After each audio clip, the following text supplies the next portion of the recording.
All right, so it's been a while since we've worked on our Veterans Day project because of Sky Ranch. So today we're gonna pick back up. There's gonna be a challenge today. Because of time, I am going to only allow you to draw in pencil for another 10 minutes. I know it doesn't seem like a lot of time, but if you're focusing and you're really concentrating, those 10 minutes will be plenty of time. So as you can see, I'm not finished drawing in pencil. I'm actually going to just go ahead and draw the rest in Sharpie confidently. Remember, when I am drawing in Sharpie, I'm drawing slowly. I'm taking good care of the Sharpie because it should always have a nice fine point. There's lots of more details that I need to add in my poppy, and when I'm drawing, I'm going to be careful not to trace my rule of thirds. So I'm going to go ahead and trace the stem. And when you get close to the edge of the paper, like I am here, I am actually working on my messy mat so that when I'm tracing, if I accidentally go off the page, I get it on the messy mat and not on my table. So today when you're sharpieing or using Sharpie, please be mindful of how you're using your Sharpie and where you are working. So I'm going to confidently keep drawing in Sharpie, adding some of those details. Like for example, I see little seeds here popping up. And everything you see, you draw because we are drawing from observations. If you see lines on your flower petals, then we definitely want to see that because that makes it look more realistic. All right, so I'm going to go and continue outlining the rest of my poppies and draw all the details that I see. So you can see that I have finished outlining all of my details and outlining my poppy. Now in the background, there's not a lot going on. So if you want to add a background, I would add a very simple background. Or you could add some patterns or lines. Like for example, I feel like doing a curvy spiral line in the background just as like a pattern to make it a little bit more interesting. Thinking about where you're placing it. You're going to draw some shapes around it. It's just a design. It can be from imagination or it could be real. Maybe I could draw 2 triangles in the background as like a mountain, right? So it's up to you on what you want to do with your background. If you leave it blank, then that means you don't have a background, then you will have to be able to explain why you chose to leave it blank, not just because you're lazy and you don't want to draw anything. So everything's for an artistic reason. I want you to check the quality of your work today, right? Have you done the bare minimum? Have you gone above and beyond? What quality artwork have you showed me today? So I'm just going to add a few more patterns to make my artwork a bit more interesting. All right, so I haven't added too much in the background. I think it's still simple. You don't want to go crazy in the background because then it takes away the focus from your poppies. So the last step I'm going to do is actually outline my name. Remember, we already wrote it in pencil, so we're just tracing over. And now you're going to go with your big eraser that is in your blue basket, and you're going to now erase all of your pencil that you originally drew with. And you are going to now erase your rule of thirds because we no longer want to see that. If you drew really hard in pencil and you did not draw light, I want you to try your best to erase all that pencil so that we no longer see it. Once you have finished erasing everything in pencil, you are ready to work on adding color. And so you need to make sure that you have outlined every single thing before you can move on to painting. So for color today, we're going to be using watercolor paints. These are called liquid watercolor and they're really nice to use. You have your black basket that has your water and your towel and your brush, and notice how it's facing up in the basket. So these watercolors are liquid, so you don't need to put water in them. They don't like water, so please make sure that you're always drying off your brush. And we learned how to dry off our brush when we painted in our weaving project. So the catch for today is that you only have 3 colors to use. Let's talk about how to get into the paints. So if you notice, when I lift it up, it's almost like I'm taking off a hat. They do look like a bottle cap and you can screw them on, but I do not want you to do that today. Just for ease and time, it's easier and faster just to take it off, and when you're done, put it back on like a hat, and that's it. I did not need to screw it.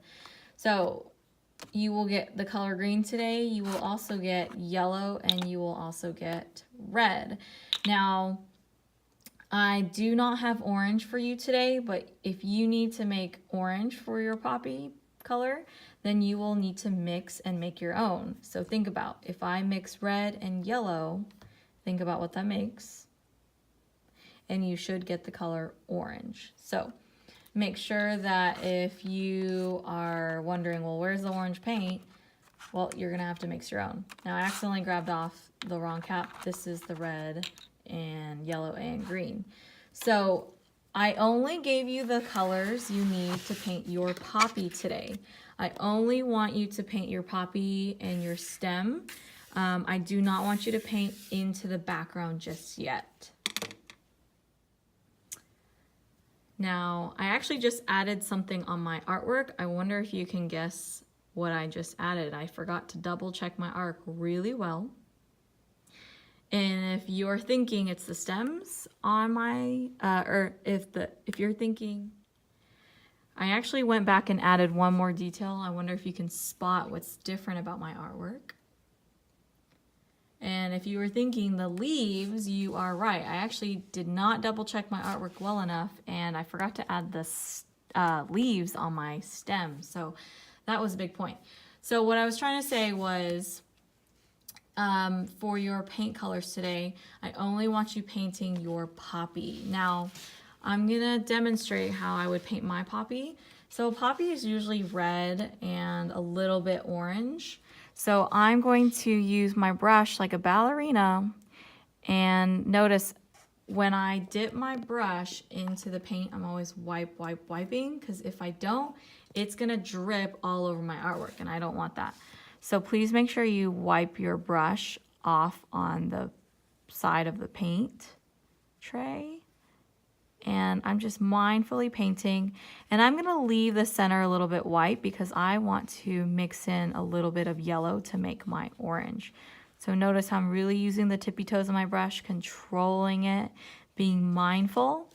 I'm gonna wash out my brush, and my water cup kind of fell a little bit. I'm gonna dry off my brush really well, especially since we're going to yellow. If you have any bit of red left over in that brush, you will turn all of your yellow into orange, and you don't want that. All right, so I'm gonna carefully paint my yellow, and I'm gonna slowly paint my yellow over my red, and it's starting to mix my colors, and I'm slowly getting orange. Now there's orange on my brush, so if I dip it into the yellow, I might mess up the yellow color. So I'm actually gonna wash out my brush again, dry it off, dip it back into my yellow, and add a little bit more yellow to my poppy.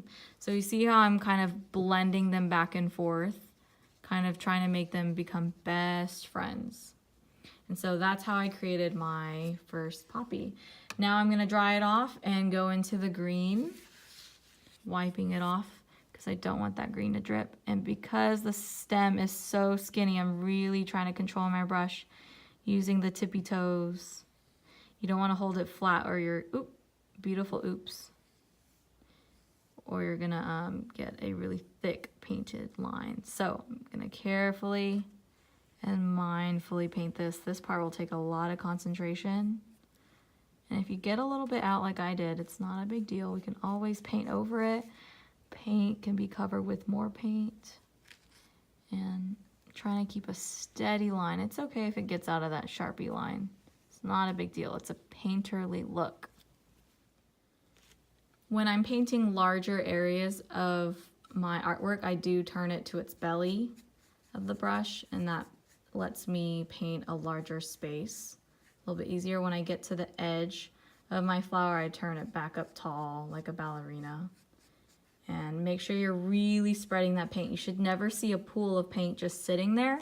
Make sure you're really spreading it out and spread that paint, because you never want that that paint just sitting there and soaking up in the paper. That's not good. So I'm really taking the time to spread it out.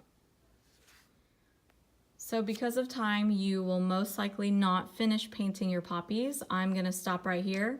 When you are finished, please make sure you put the hats back on the paint and make sure your brush is clean and dry, and return your brush in the basket facing up. And your artwork is wet, so please carefully, with 2 hands, grabbing it on the sides like this. You don't want to hold it like a pizza, okay? With 2 hands, carefully take it to the drying rack.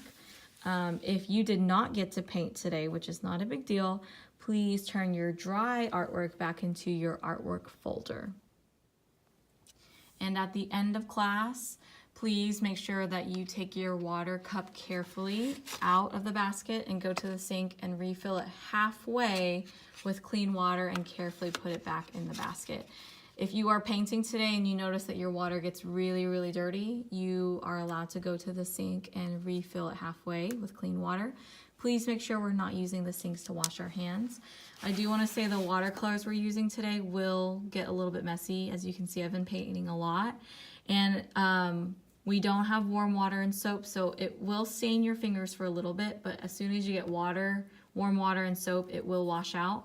But do be very careful with your clothes today. So push up your sleeves if you have to, and be mindful if you are painting today. So work on those messy mats and really be mindful of your paint supplies today.